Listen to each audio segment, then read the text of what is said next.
Nature Mantra BP sugar thyroid reversal Nature మంత్రతో సాధ్యం.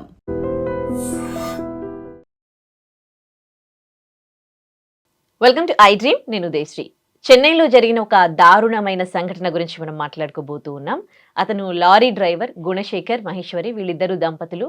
తనకు ఒక కుమారుడు ఒక కూతురు ఉన్నారు. 14 ఏళ్ల కొడుకు, తల్లి వయసు 42, 43 వరకు ఉంటాయి. అయితే ఈ 14 ఏళ్ల కుమారుడు తన తల్లిని చంపేశాడు. ఎందుకంటే రోజు చదువుకోమని అంటుందని. ఎంత దారుణమైన విషయం కదా. ఇంకా చంపింది కాకుండా ఈ నెపం తండ్రి మీదకి నెట్టే ప్రయత్నం చేశారు. వాళ్ళిద్దరి మధ్యలో చిన్న గొడవ జరిగింది ఆ ముందు రోజే. సో అది తెలిసి తండ్రి అని చెప్తే నమ్ముతారు అని ఆలోచించి ఆ అబ్బాయి 14 ఏళ్ల వయసుకే ఇంత క్రూయల్గా ఆలోచించారు చూడండి. ఇంకా పోలీసులు ఇన్వెస్టిగేట్ చేసేసరికి అసలు విషయం బయటపడింది. ఇప్పుడు జువెనైల్ జైల్లో ఉన్నాడు తను. సో దీని గురించి మనం మాట్లాడుకోబోతూ ఉన్నాం. ఇంత చిన్న వయసులో ఇలాంటి దుర్మార్గపు తెలివితేటలేంటి, ఇదే విషయం మాట్లాడదాం. మనతో ఉన్నారు రజనీ రామ గారు, motivational speaker, family counsellor, public speaker. నమస్తే అమ్మా. నమస్తే. సో ఎంత దారుణం కదా. పిల్లలు వాళ్ళ తెలివితేటలు ఎందులో పెడుతూ ఉన్నారు, ఎందుకు సక్రమంగా వెళ్లకుండా ఇలాంటి దుర్మార్గపు ఆలోచనలు పిల్లలకు ఎట్లా వస్తున్నాయి? తల్లిని చంపడం ఏంటి? వాడి వయసు ఏంది? 14 సంవత్సరాలు. 42, 43 ఇయర్స్ ఉన్న తల్లిని ఎట్లా చంపగలిగిండు? మళ్ళీ ఈ థాట్స్ ఎట్లా వచ్చినాయి? దీన్ని మీరంతా ఈ ఇన్సిడెంట్ అంతా మీరు ఎలా చూస్తూ ఉన్నారు?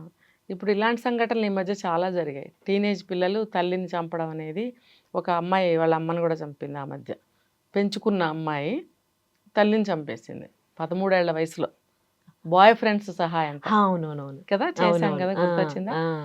ఇప్పుడు ఈ అబ్బాయి 14. అంటే ఇది వీళ్ళకి, ఈ అబ్బాయికి ఇంకా సిబ్లింగ్స్ ఎవరో ఏంటనేది మనకు తెలియదు. ఒక సిస్టర్ ఉంది. ఓకే. వీళ్ళ ఫ్యామిలీ బ్యాక్గ్రౌండ్ మీరు చెప్తుంటే నాకేమని అర్థమైందంటే, లారీ డ్రైవర్. ఓకే.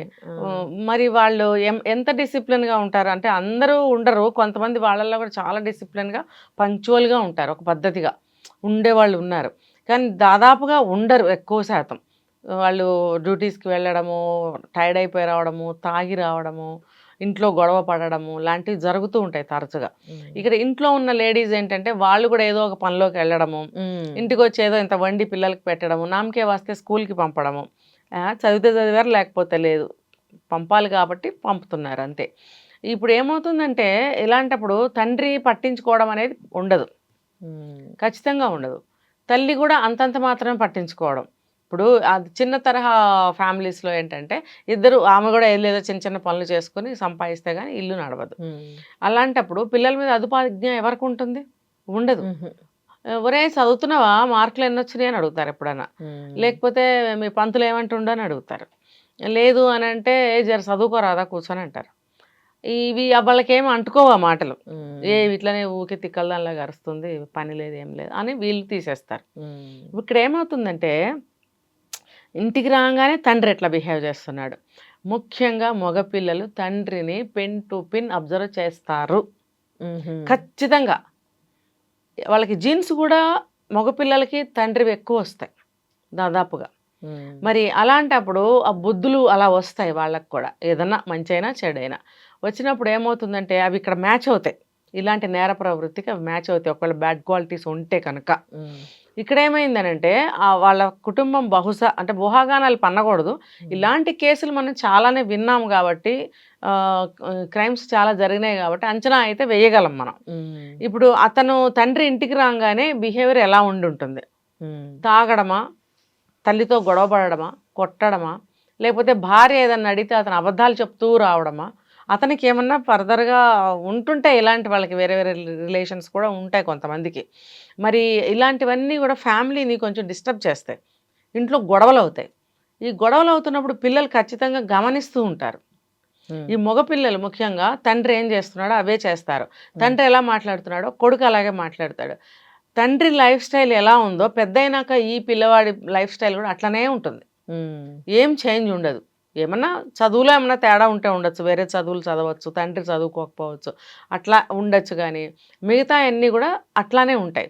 ఇంకొకటి ఏంటంటే, ఇలా ఇంట్లో ఎవరు కూడా పట్టించుకోని విధంగా తండ్రి ఒకవైపు తల్లి ఒకవైపు పనులకు వెళ్తూ పిల్లల్ని పెద్దగా పట్టించుకోలేదు అని అంటే, అక్కడ ఏమవుతుందంటే ఎక్కువ అబద్ధాలు ఆడే ఛాన్సెస్ కూడా ఉంటాయి. అబద్ధాలు, ప్రతిదానికి అబద్ధం ఆడతారు. చదివినావా అంటే చదివినా, మార్కులు ఎన్ని వచ్చినాయి అంటే 100కి 100 వచ్చినాయి అంటాడు. తల్లి ఏమనుకుంటుంది, ఆమెకేం తెలియదు, పాపం చదువుతున్నాడు, మంచిగా మార్క్స్ వస్తున్నాయి అనుకుంటుంది. అది ఎప్పుడో కానీ బయటపడవు. అలాంటి స్కూల్కి వెళ్ళినప్పుడు, పేరెంట్స్ మీటింగ్ అప్పుడు పిలిచినప్పుడు మీ పిల్లాడు మంచిగా చదవట్లేదు అని అన్నప్పుడు తెలుస్తుంది. అప్పటి వరకు పిల్లాడు ఏం చెప్తే అదే కరెక్ట్ అనుకుంటారు కదా. ఇట్లా చిన్నగా స్టార్ట్ అయిన అబద్ధాలు ప్రతిదానికి అబద్ధం ఆడటం అనేది అలవాటు అవుతుంది.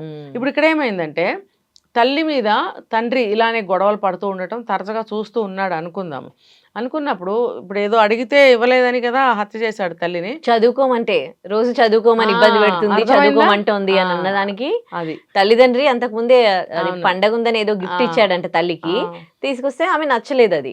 సో నచ్చకపోయేసరికి ఇంకా ఇద్దరు మాట్లాడుకోవట్లేదు, చీర నచ్చలేదని. సో వీడి తెలివితేటలు చూడండి వాడు, అంటే నాన్ననే చంపిండు అని పోలీసులకు చెప్పాడు. అక్కడికే వస్తున్నా.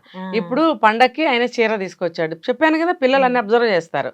తల్లికి చీర తీసుకొచ్చినప్పుడు తల్లి నచ్చలేదంది అంటే ఇలాంటి మాటలు, ఇలాంటి బిహేవియర్ పిల్లల ముందు చేయకూడదు అసలు. బాగుందని చెప్పి లోపల పెట్టుకోవాలి. ఇప్పుడు తెలుసో తెలియక అందరం తప్పులు చేస్తాము అదే, కానీ అది మనము అది గడిచిపోయిన తర్వాత తెలుస్తుంది మనం తప్పు చేసామనేది. ఇప్పుడు ఇలాంటి వీడియోస్ ఎవరైనా చూస్తుంటే ఇళ్లల్లో కొంచెం జాగ్రత్త పడాల్సిన అవసరం ఉంది.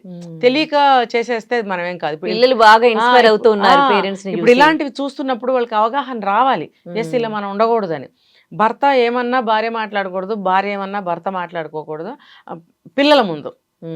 ఆ చీర తీసుకెళ్ళి లోపల పెట్టుకుని బాగుంది మీ నాన్న తెచ్చాడని చూపిస్తే అయిపోతుంది కదా. ఎక్కడైతే బాగలేదు వద్దని చిన్న ఆర్గ్యుమెంట్ ఏదో జరిగే ఉంటుంది అక్కడ, వీడంతా చూశాడు. తర్వాత వీడు ఈ కోపం తల్లి మీద పెట్టుకున్నాడు కదా, చదవమంటుందనో, ఇప్పుడు ఇందాక నేను చెప్పాను చదువుతున్నావా, చదువు ఎన్ని మార్క్స్ వచ్చినాయి, ఇలాంటివి అడుగుతున్నప్పుడు తల్లి మీద ఆటోమేటిక్గా కోపం వస్తుంది. ఇలాంటి వాళ్ళు కొంచెం ఏమంటారంటే జులాయితనంగా తయారవుతూ ఉంటారు. 14 ఏళ్ల వయసు అంటే అప్పటికే మంచో చెడో వాళ్ళు సంతరించుకునే ఉంటారు. నేను చెప్తాను 14 ఇయర్స్కి విచక్షణ జ్ఞానం వచ్చేస్తుంది, రావాలి అని. వచ్చేది బ్యాడ్ అవ్వచ్చు, గుడ్ అవ్వచ్చు. వీడికి బ్యాడ్ క్వాలిటీస్ అన్నీ వచ్చేసినాయి. నాకు తెలిసి వాడికి వేరే సిగరెట్ల అలవాట్లు కూడా వచ్చే ఉంటాయి. ఎందుకంటే రౌడీజంగా ఉన్నాడు కాబట్టి, మెంటాలిటీ అలా ఉంది కాబట్టి నేను చెప్తున్నా. అట్లా లేకపోయి కూడా ఉండొచ్చు. ఇప్పుడు తల్లిని అస్తమానం చదవమంటుంది, తండ్రి డ్యూటీకి వెళ్తాడు, ఈ తల్లిని అడ్డం తీసేయాలి, ఊరికే వేధిస్తుంది, తల్లి నచ్చట్లేదు. అందుకని ఏం చేశాడు, అబద్ధాలు ఆడటం అలవాటు ఉంది కదా, తల్లిదండ్రి గొడవలు పడటం చూస్తున్నాడు కదా, దేనికో దానికి గొడవలు పడుతున్నారు కదా.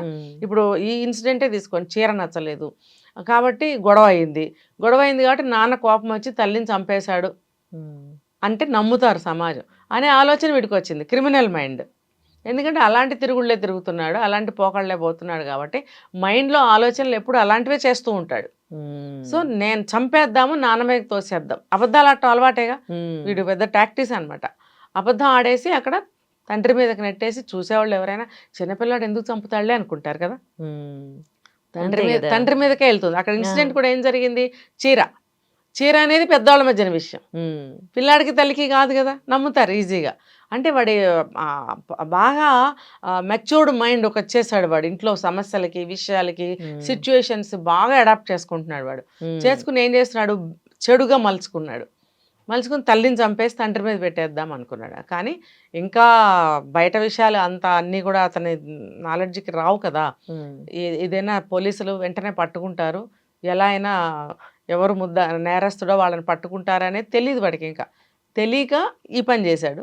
చివరికి ఎలా అయినా ఈ పిల్లాన్నే పట్టుకుంటారు, మళ్ళీ వీళ్ళు తీసుకెళ్ళి జైల్లో పెడతారు. ఇంకేముంది, చివరికి జరిగేది అది. కానీ ఎందుకు ఇలాంటివి చేస్తున్నారంటే ఇంటి నేపథ్యం అనేది కరెక్ట్గా ఉండటం లేదు.